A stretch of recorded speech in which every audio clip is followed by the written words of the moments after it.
Let's talk about your brother. So let's go back a month or two, and there was an offer for the Joshua fight, which your brother never took. Now it seems that he's left in a place where there's not many fighters who are available for fights. Do you believe that he made the right choice, first of all? 100%, I believe he made the right choice. One thing we've got to understand is he has done tremendous. Dillian has done, and the advisor with him have done tremendous. We as a team who's been there, and we've gone through a lot, have done excellent to get ourselves to this position. Because it's a position, when you go back to 2015 when he fought Joshua and lost, many people may have thought that was the end of him. To rebuild himself and come back to the man he is today is phenomenal. And we've done that by ourselves. He's done that by himself, by going back to the drawing board, taking himself away to Loughborough University, understanding you need the best strength and conditioning team behind you and the best team, and fighting fight after fight, which even I thought at times was saying, I questioned some of the opponents, like, why are you fighting this guy? Let's fight an easier fight. And he was like, bro, listen, sometimes we got to go and do some things you don't want to do. And listen, it was phenomenal matchmaking from him, being a manager himself, and the advisors. They picked great fights, and he has done phenomenal. So by getting spectacular knockouts after knockouts after knockouts, and selling out pay-per-view shows, and the backing of Sky, yet again, tremendous. Those guys have helped him and build him. Matchroom, to a degree, they've given him the platform. I'm not sure it's all been the great help, because it's the work we've done ourselves. But yet again, you have to have a dancing partner. Matchroom is that, and Sky is that. All together we make one unit, and it's done great. So, me, no. He's getting that kind of money fighting the likes of some of the fighters he's fought. Even if it's like a mil short here or there, he needs to get what he's worth. You know, and at the end of the day, Joshua is the A side, 100%.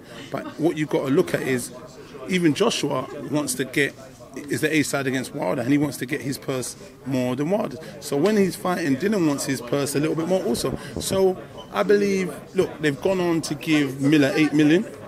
How do you give a Miller 8 million, but you don't give a Dillian Whyte at 8 million? You know, so when you do the maths, it doesn't make sense. So he done a good job. He turned it down. He knows his value. There's some big news around the corner, as everyone knows. So I'm sure the numbers will match up, and he'll be paid the value he believes he's worth. Is that big news anything to do with Top Rank ESPN? Yes, yeah, that's what was out there. That's what I'm hearing. It could be them, it could be someone else. I'm not even sure. I can't really say, but that's what. Obviously, you're part of the whole Dillian setup. I know Dillian's tried to sort of get onto that Dazn platform or get some of that Dazn money, but for whatever reason, it's not worked out. Because his last fight, if I'm right, was on Showtime. Showtime. You're correct. That's down to Eddie Hearn. He's got all the answers. I don't know them answers. Dillian's got them answers. Eddie Hearn's got those answers. And at the minute, that's just a no-go. Dazn chose not to come forward with the money or offer a particular sum. So, and there we have it. We went on Showtime, and then ESPN Top Rank is around the corner, and many other people around the corner. There's so much people who are interested in Dillian at the minute. So we're just going to wait and see what happens, you know. Cool. Who would you like your brother to fight next? Right? There is names out there. What I'd like him to fight is, I know these are the names that have been put around: Povetkin and Ortiz and Manuel Char. I prefer Manuel Char. Firstly, he's got. It's all love, brother, man. Yeah, say nothing. Manuel Char. He's got the WBA regular title, and then that's a version of the heavyweight title. So for me, and the history of where we've come from and done, it would be good to get that and say in the record books, you know, you was a world champion. Fight that fight. No fights are easier, but it is the easier of the two names, and there's a belt on the line, so it's definitely a more favourable fight, you know. Cool. Okay. Sorry, you were out in America. I'm just going to ask you quickly about the Errol Spence fight, because you were there for that fight, right? Yeah. Give me your thoughts on that fight. That was a good fight, man. You know what, Errol, I didn't. No, what's the word I'm looking for? Let's just get this correct. Not to say he surprised me on his boxing ability, using and pumping that jab all night. That jab was phenomenal. I did believe he would win, but I didn't feel he'd win in such a fashion. Mikey Garcia, no credit to him, tough son of a bitch, took a battering, took a boxing lesson. I heard him talking about he went up 2 weight classes. Let's not forget he fought Brony, he fought Easter, he fought these big boys.